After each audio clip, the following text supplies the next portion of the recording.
Hi everybody, my name's Julie. I'm an independent Kaszazz consultant based in Gippsland in Victoria, and today I'd like to share with you our chipboard frames and show you how to put one together and show you the variety in them. So let's get started. Okay, so here's one that I've made earlier for starters, and I'm going to show you how we put these together. Now this one this decoration piece comes with the kit, but this is some other chipboard that we have covered with the gold foil using the Gemini foil press machine and added to it. So the variety of kits start out with small ones, so you've got beautiful little chipboard, they're all chipboard kits. Film strip is the word I'm thinking of for this one. Film strip ones. Now you can also use these on scrapbook pages. Just leave the backing off and just put the front of the frame on. We've got the scallop edge one. This is another smaller one. Now these ones start at just $5.95. This one here is beautiful. It's got the backing frame in front of it, so it hides it a bit. But the beautiful sculpt edge, and that's the filigree one. This one here, you can see it's got some little hearts and love as embellishments for on it, and it's titled Love. This is one we're going to be working with today, same as the sample. And there are some bigger ones as well. So there's a great variety. This one's a Christmas one. You can see it here. It's got some little trees and it's got Merry Christmas, and I'll show you these pieces all come out. And this one's got memories and family on it. It is called the Floral Corner, and this floral part here in the corner underneath the label stays on the frame, so it's automatically connected to your frame already. And this one has special moments, and once again it's got decorative corners built into the frame already as well. Now these are all laser cut in South Australia, so you're supporting an Australian business and Australian products. Move all this out of the way and let's get started on this one. So I'm showing you straight out of the packet. Now when you pull it out, these little pieces here, you need to keep them because they are going to be what holds your front and back of your frame together. So you slide all your pieces out. This plain bigger piece is the back. Now this one has got some little burn marks. That's from the laser cutting. Don't worry about it because you don't see them. You can cover them up if you like, or you can just use it as the back so you won't even notice that they're there. Now these ones here are stuck to the side. With all of our chipboard, including all our chipboard words and alphabets and everything that you can get, they come and they're slightly joined together. If you look closely on the back, I'm not sure whether you'll see this on the camera, but I'm just trying to find some. In here, there are little tiny bits, you can see one just there, that are holding it in place. So all you need to do is flip it over, grab your craft knife, and just cut.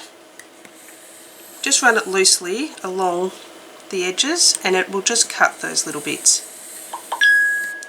Get them out of the way. So I'm just going to cut this whole centre section out first. This one here's fallen off on its own. These ones will, but if you want it, need to cut it. So just breaking all those little sections that are holding it all in. So this is going to be the front of your frame. As I said, keep those little bits. This piece here is going to be the back for your frame. I'll show you that further details later. And then this piece here is your embellishment. So once again, we're going to cut that out.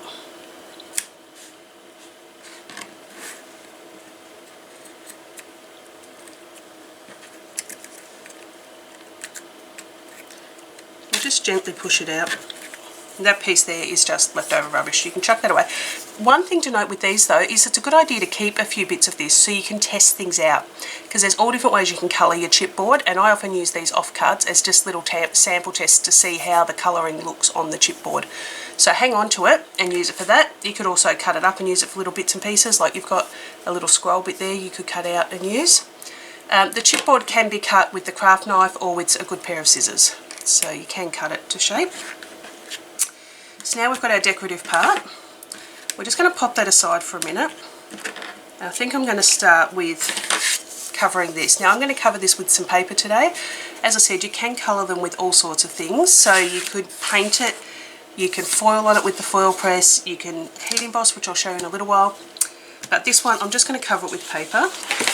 I'm going to use this symphony paper from our Always and Forever collection. It's got music in the background there. It's got a bit of red and it's got a ballerina in the corner. I'm not going to use this section, but you can certainly keep it for something else.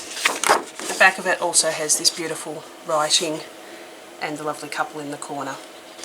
But the section I want to use today is going to be this section here with the red, because I'm going to decorate the other piece with red later. So I want to use this piece, so I want the back of that corner, and I'm going to make this one landscape. So I'm going to attach this here, and today I'm going to be using the multi-medium matte from Ranger, which is a product we sell. This is a really good glue. It's also a good finish. So I'm just going to open that. Now it's important with this that you don't let it dry, because it is quite fast drying. So I'm just going to sit the lid back on while I do this, and I'm just going to cover the frame. Now it doesn't matter if I get a bit on the paper there, because it's going to be glued on or cut off. So just working that on fairly quickly. Now this is a water resistant glue too, so it's great for giving a layer of protection afterwards, but that also means it doesn't wash out of your brushes if you let it dry. So I'm putting that brush straight into a glass of water, and I'm going to attach this in just a little tiny bit from the edge and press it down.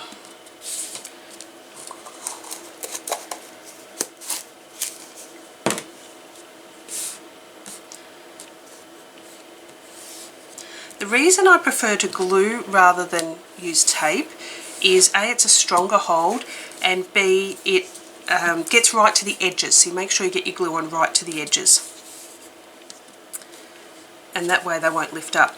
Now you have got two options. You could have had this in a little bit further and then fold all your sides in, but I'm not going to do that today. But what I will do is I'll fold the centre one in just so I can show you how to do that. So what we're going to do, now that is stuck already, but I'm going to just leave the outside on for a minute and let it dry a bit more. And I'll show you how to do this inside. So what you want to do is use your craft knife and just cut diagonally. Now I am cutting on the Kaszazz cutting mat here. It's a self-healing cutting mat. Now I have missed the corner there, but that's alright. So we'll just cut from the corner into the centre. Turn your work. Cut from the corner into the centre. Now this doesn't have to be even, so you don't need to worry about ruling it. That one there will fix up. Now what you want to do with these is just lift them up, and you just want to press it along and get a nice fold there. We don't want this bit here, so we can just cut that off. Now this is going to be the back, so you don't need to worry about how neat it is, because you're not going to see it anyway. Same with these ones. Just going to cut a bit off.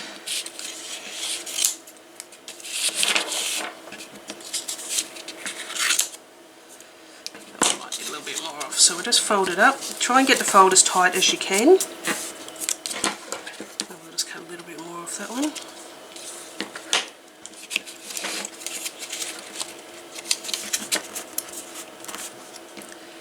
And we'll fold that bit in as well that I missed before. This one a fold. Now you can run your bone scorer along to fold these edges, but it kind of sits out a little bit, I find, so I prefer just to give it a nice tight fold. Put a bit of muscle into it and you'll be right. Okay, so I've got those ready now. I'm just going to grab my brush again, wipe off the excess water.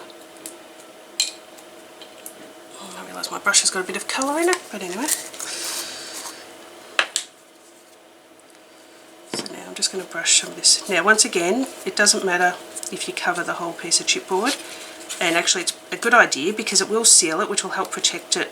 Something like this that's going to be sitting out, it's a good idea. So we'll also actually go across the top of that paper there and give the chipboard a complete coat.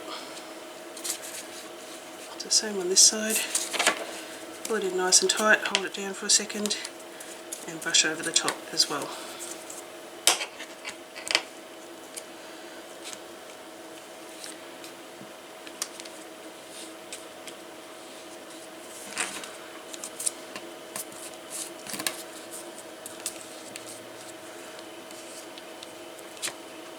I don't mind getting a little bit of glue on my fingers, it does come off. Put that there, fold it over, and glue over the top as well. So just make sure they're all stuck down. I don't know if you can see that there, but there's a slight tinge. Kids have been using my paintbrushes and obviously haven't washed it out properly. Right, so what I'm going to do now is I'm going to pop that aside and just let it dry for a moment. While that's drying and while I've got the brush out, I'm going to heat emboss on this. Now you've got two options here. You can use an ink pad and just press it into the ink pad like so. But I'm going to just quickly brush this over. And I just realised I forgot to get a piece for putting my embossing powder on, but that's alright. So just brushing that. Put the lid back on. So I'm just going to use the packet that it came out of. I'm going to set that down. Now this is the mixed media powder. We got this back in January and it has got little bits in it. So it's an embossing powder, but you can see it's got those little dark sections in it, and that gives it a nice two-toned or multi-toned effect. So you're just going to sprinkle some of that on. Give it a good coat. Now it looks like I'm using a lot, but you actually don't, because you take this out again, tap off any excess and dip it in, or pour a bit more on if you've missed a section. Okay, so that's now covered, so I'm just going to sit that there for a second. Pour this back in. So just do that over a piece of scrap paper so you can clean it up again easily. Now I'm going to heat set that with the heat tool. So this is the Kaszazz heat tool, we've got plenty of these. They're good value. Now with a heat tool, I do see in craft Facebook groups and stuff that I'm in, some people say, why can't I just use a hairdryer? There's two reasons for that. Firstly, a hairdryer blows too much. These don't actually blow as much air. And secondly, a hairdryer does not get hot enough. So these actually do get quite hot. I do see a lot of people though who put it on and turn it on and start using it straight away. It's best to turn it on and let it heat up a little bit first before you start blowing onto your powder, and it helps stop the powder blowing away. And the other thing is they tend to wave it around like you're blowing your hair dry. You actually don't want to do that. You need this to get hot so it melts the powder. So it's best to hold it in one spot and then just gradually move it around, which you'll see me do in the video, but I will speed it up a little bit and so you don't hear the noise.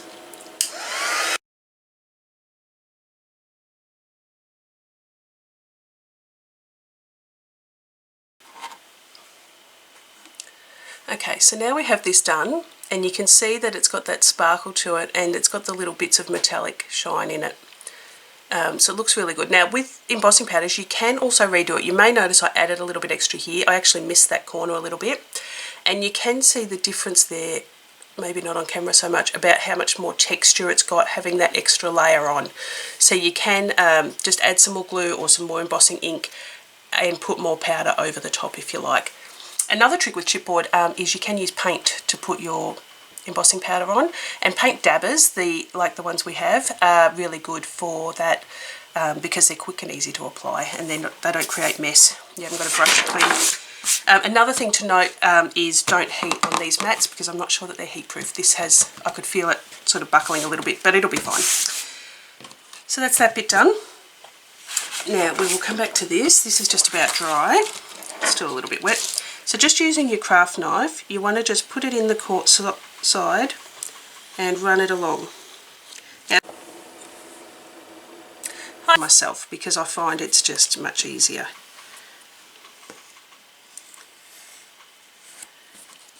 There's a bit of glue that's come off there, but that's fine. That will just help to hold it down. So just move that out of the way. Now these little edges where I came in a little bit, I would rather come in a little bit and cut the excess off than try and line it up right on the edge of your paper. So unless you really need that edge image, it's easier to do it that way.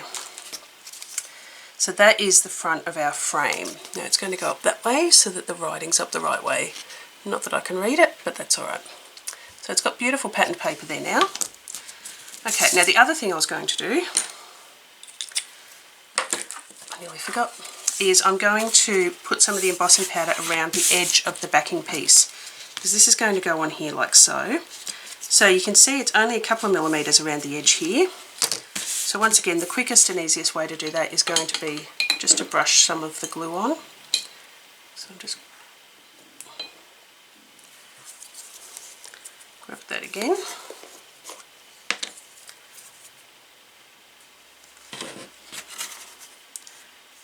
I just want enough, because you're not going to see the whole backing piece, so you don't need to do too far in.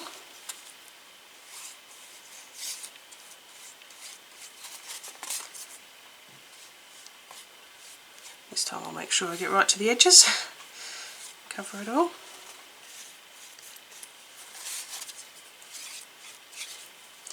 Now I'm just going to wipe along the edge because I don't really want too much around the edge. So we've done that.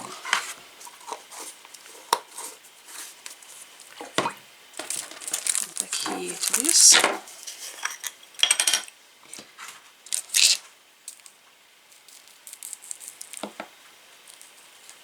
I'm just going to tap that around a little bit so that it spreads over.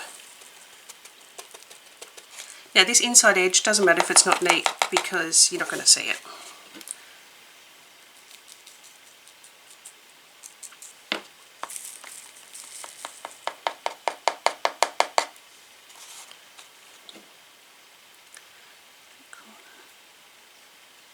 Now sometimes, like, people worry about pouring out too much of the embossing powder, but honestly sometimes you're better off to, especially with these ones, because it allows them to mix up a bit more. So I'm just going to keep pouring that off. Miss that little corner as well.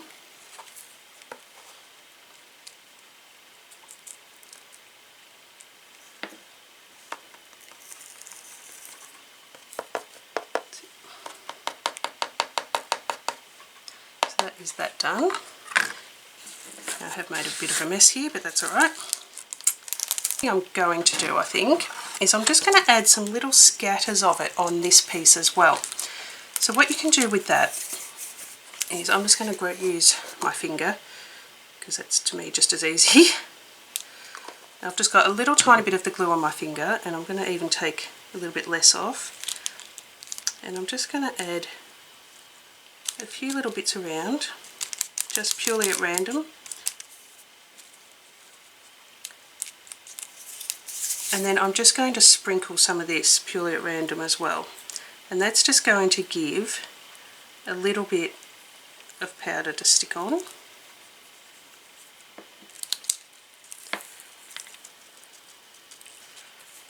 So you can see these patches where I've put the glue. I'm just going to wipe it so it's not so solid looking.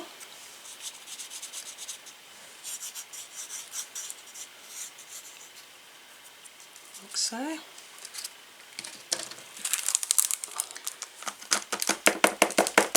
And now I'm going to heat set those as well.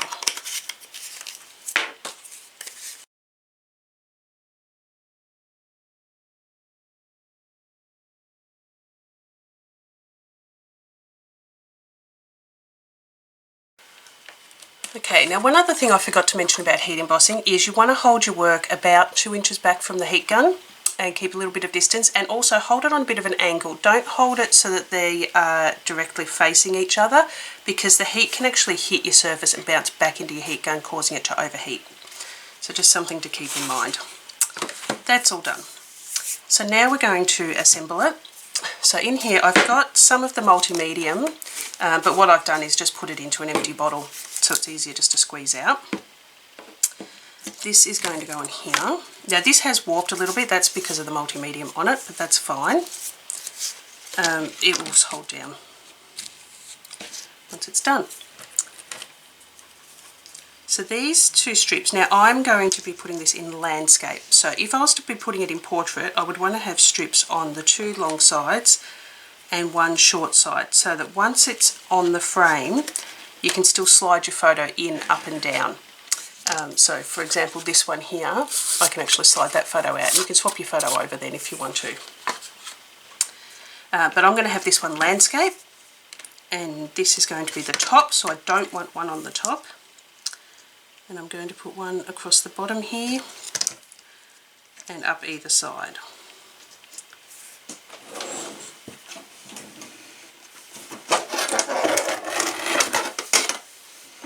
Now I have got a ruler, and the opening is 4.5 inches wide.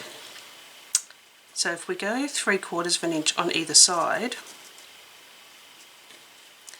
it will then hold a 6x4 photo in it, and you won't need to worry about trimming it. So I'm going to measure that. You don't have to do this, but you can see it goes quite close to the edge, on the outer edge, if you want to do that.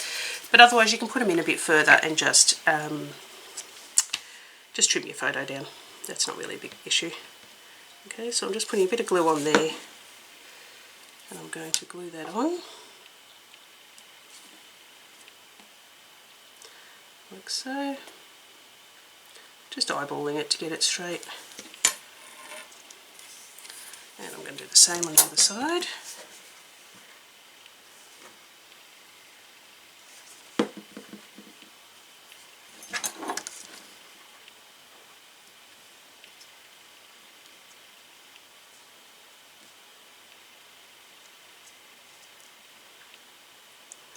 There.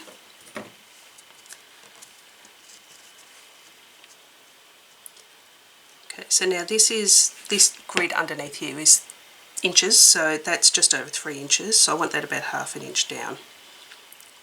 So we'll centre on our 6x4 photo. Of course, one of the advantages if you actually put these pieces in a little bit and you trimmed your photo is if your photo isn't centred, that would actually make it easier to be able to highlight the section that you want. Now this piece is the same width, so just centre it going across. Pop that down. We'll hold that in place. Now this glue does dry fairly quickly, so you don't need to hold it for long. And I'll just run a bit more along those pieces again. And we're going to attach it to this piece here.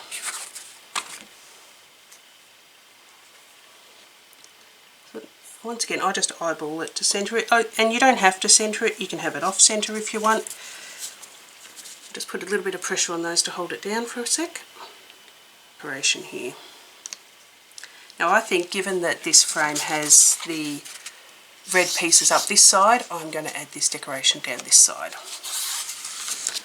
So once again, I'm just going to glue that on. This is going to be hanging over the photo. I still put glue on it just because you don't want to miss a section.